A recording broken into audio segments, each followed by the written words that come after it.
Bem, bom dia.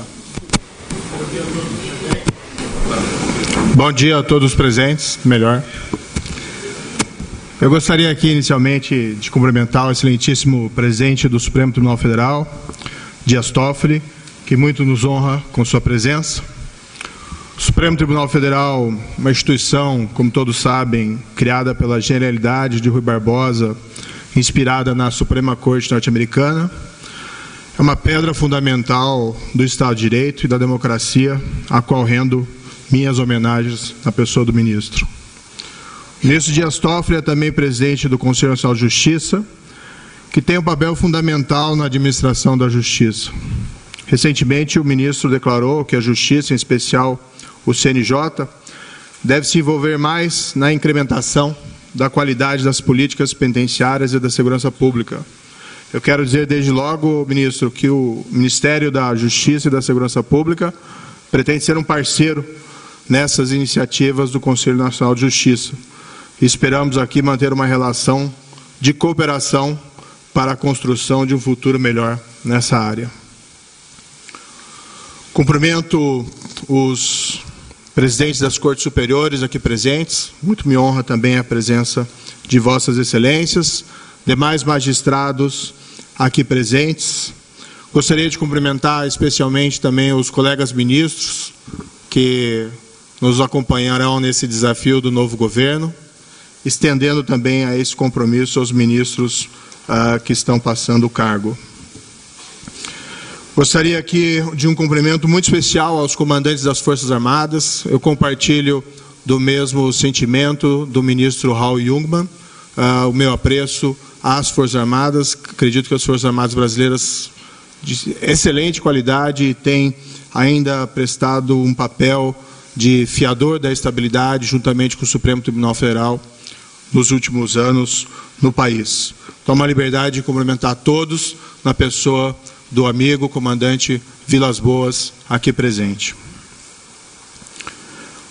Gostaria aqui de uma congratulação igualmente especial à minha equipe, pessoas dignas e competentes que aceitaram o desafio de vir comigo às enormes responsabilidades do Ministério da Justiça e da Segurança Pública. Não se faz um bom trabalho, isso todos sabem, sem uma boa equipe. E posso dizer aos senhores e senhoras que o selecionei em vista do seu histórico profissional de competência, independência e bravura. E dos senhores e senhoras, por isso, espero também somente o melhor e a máxima dedicação. Um cumprimento igualmente especial aos ministros que me antecederam, Raul Jungmann, Torquato Jardim.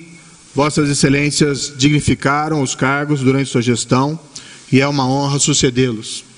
Igualmente, deixo bem claro que o que foi feito, o legado das gestões de Vossas Excelências, das gestões anteriores, de forma nenhuma está sendo abandonado, apenas pretendemos dar a continuidade e fazer tudo o que for possível para melhorar o serviço público cada vez mais, que é essa aspiração da sociedade brasileira. O Ministério da Segurança Pública, ele, na verdade, não se vai, ele permanece apenas com uma outra roupagem. O extraordinário eu vou deixar realmente.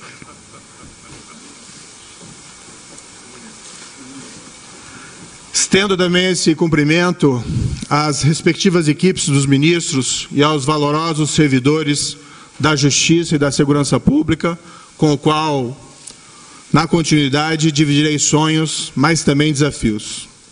Cumprimento todas as demais autoridades, senhoras e senhores aqui presentes, na pessoa dos demais nominados. Quero explicar aqui em rápidas palavras porque eu aceitei o convite do nosso presidente, o excelentíssimo senhor Jair Bolsonaro, deixando 22 anos de magistratura e uma relativamente confortável carreira, pelo menos os aspectos de vencimentos e aposentadoria. Os outros aspectos não tão confortável. Ontem mesmo, verifiquei que o Brasil, apesar da Operação Lava Jato e dos enormes esforços aqui e ali contra a corrupção, permanece em uma posição relativamente ruim nos índices de percepção quanto à existência de corrupção nos rankings anuais da Transparência Internacional. Entre 180 países, o Brasil ocupa a 96ª posição.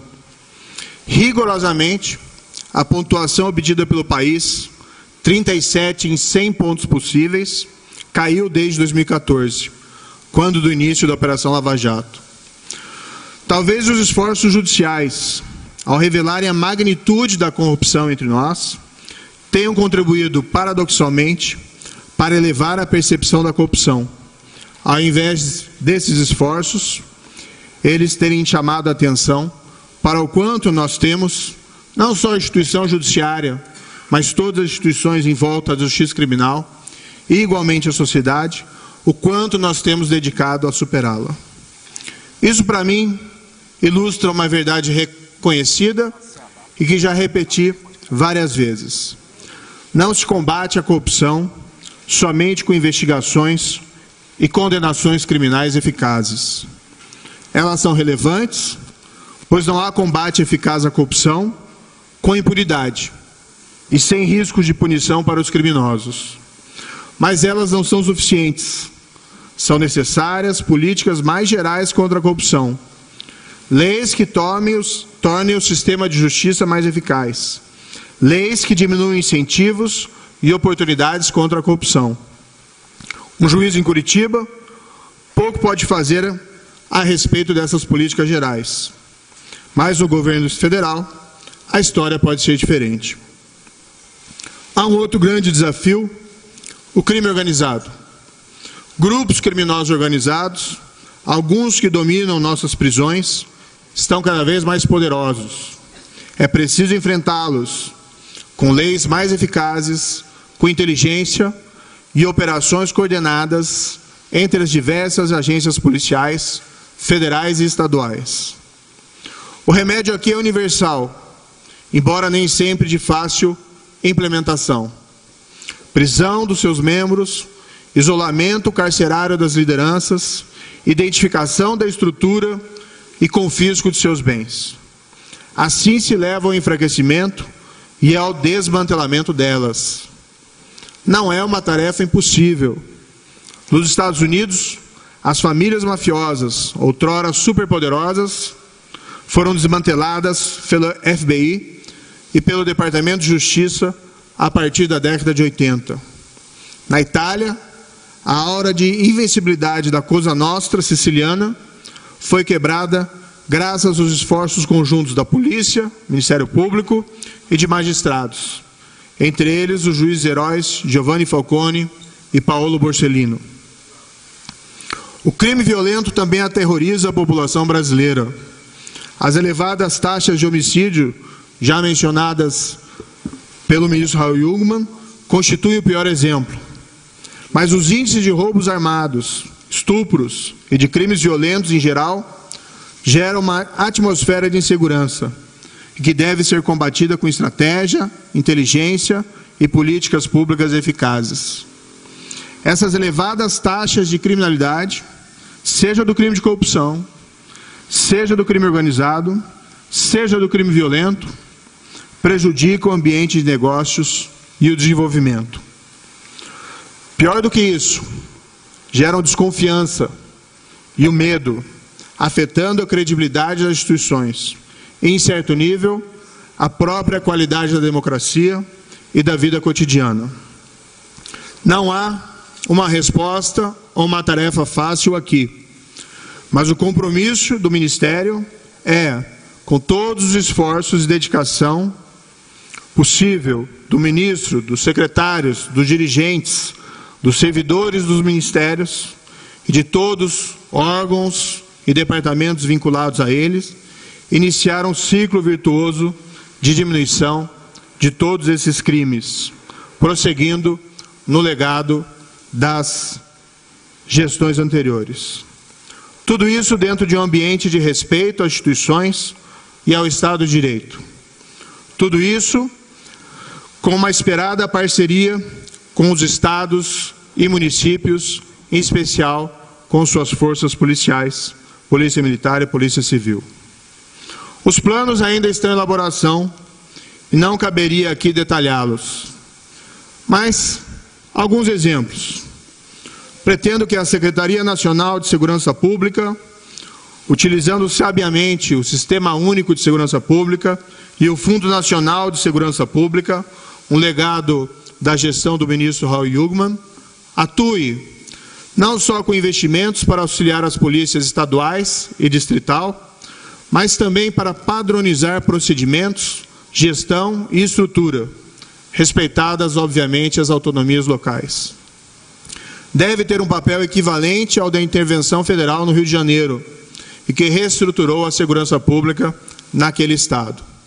Aqui, evidentemente, substituindo intervenção por cooperação. Pretendo que o Departamento Penitenciário Nacional incremente a qualidade das penitenciárias federais para o absoluto controle das comunicações das lideranças de organizações criminosas com o mundo exterior. Pretendo ainda que ele destrave os investimentos nas estruturas prisionais dos estados e do Distrito Federal, que está elaborando e deixando à disposição deles projetos e modelos de penitenciárias, evitando que os recursos disponibilizados pelo Fundo Nacional Penitenciário fiquem imobilizados por falta de projetos e execução, como infelizmente ocorre. Precisamos, com investimentos e inteligência, recuperar o controle do Estado sobre as prisões brasileiras.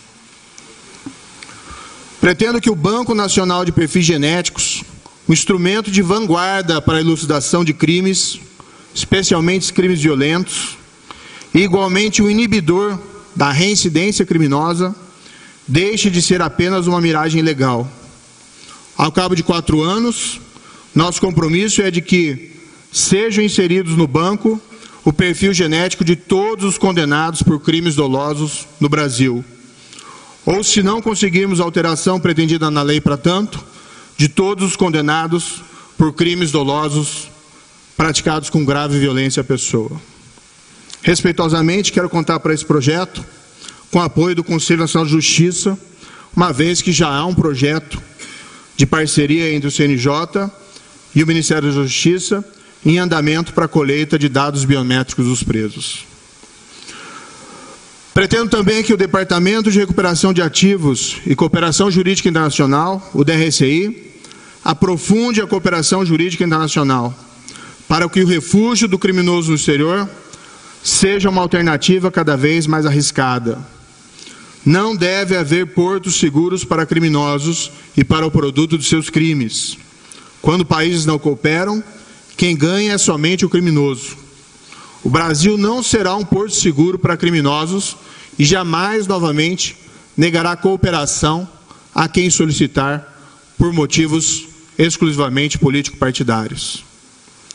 Pretendo que a Polícia Federal, a Polícia Rodoviária Federal e todos os demais órgãos de controle e inteligência, entre eles o COAF, possam agir com os recursos e as liberdades necessárias. Não cabe ao ministro interferir nessa liberdade. Ao contrário, deve provê-los com os meios necessários para o desenvolvimento de suas tarefas.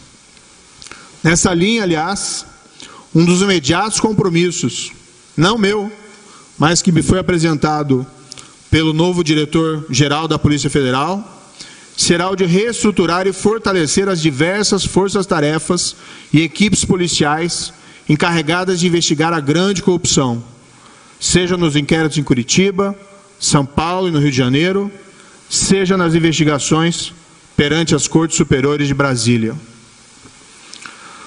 Pretendo que a Secretaria Nacional de Política sobre Drogas, a SENAD, transforme-se progressivamente em uma agência encarregada da gestão e alienação do produto de crimes de tráfico de drogas.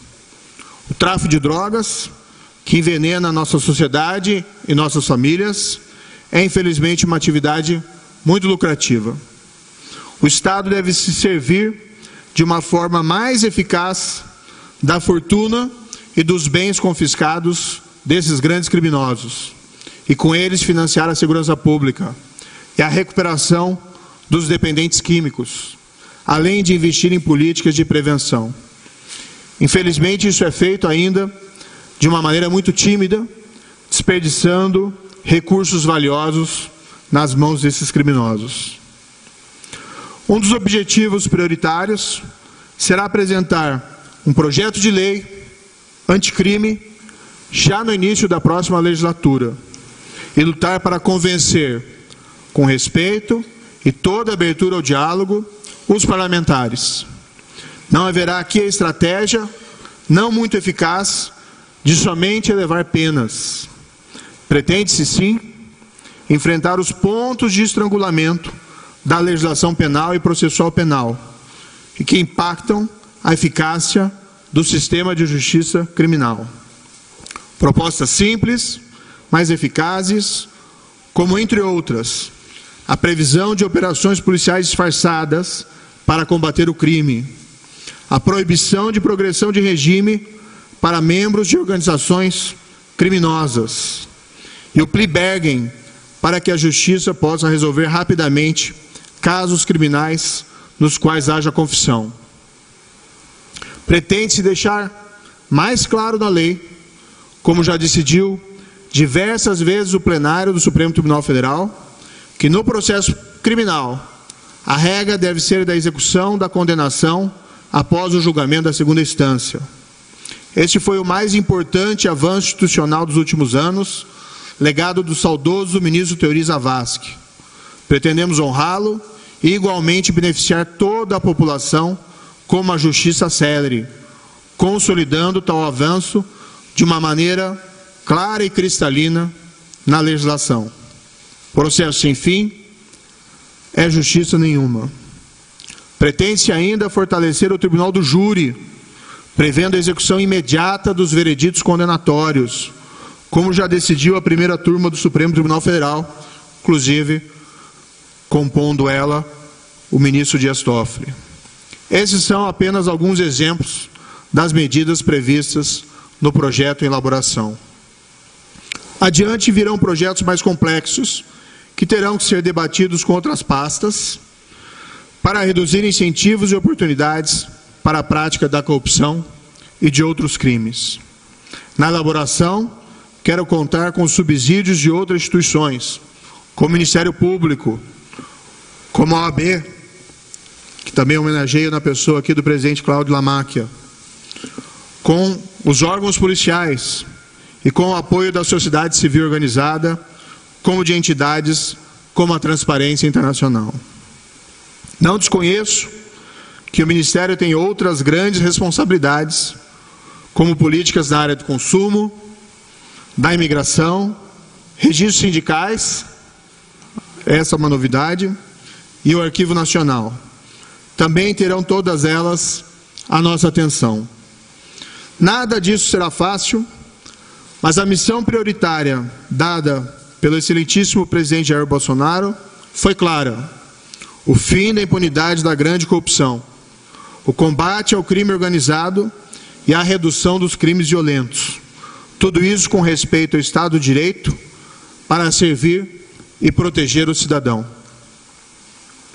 Não podemos nos achar impotentes diante de todos esses desafios. Avançamos como país muito até aqui, mas podemos avançar muito mais. Conto, respeitadas as opiniões diversas, com o apoio crítico de todos, para que, ao fim dessa gestão, tenhamos um ambiente melhor para todos. O brasileiro, seja qual for a sua renda, e lembremos que o crime atinge mais fortemente os mais vulneráveis, tem o direito de viver sem medo da violência e sem medo de ser vítima de um crime, pelo menos nos níveis epidêmicos atualmente existentes. O brasileiro, seja qual for a sua renda, e lembremos que o desvio de recursos públicos atinge mais fortemente os mais vulneráveis e os mais dependentes dos serviços públicos, tem o direito de viver sem a sensação de que está sendo roubado ou enganado pelos seus representantes nas diversas esferas de poder.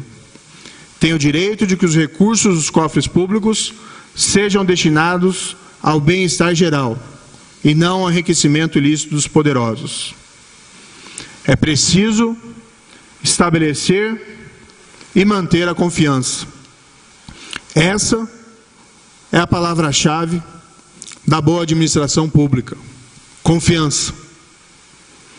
O cidadão tem o direito de viver um ambiente no qual tenha presente que o Ministério da Justiça e da Segurança Pública e o próprio governo podem não acertar sempre, mas sempre farão o melhor com a pretensão de fazer a coisa certa e de manter a confiança do cidadão. Um governo no qual ele possa confiar, que buscará fazer a coisa certa diante dos vários problemas que se apresentarão. Fazer a coisa certa, pelos motivos certos e do jeito certo, será o nosso lema e estará sempre presente em nossas mentes. Finalizando, os desafios são grandes, mas eu e minha equipe, e talvez possa dizer aqui que todos nós brasileiros, temos uma esperança infinita de que eles podem ser resolvidos com vontade, dedicação e respeito a todos. Muito obrigado por sua atenção. Mãos à obra.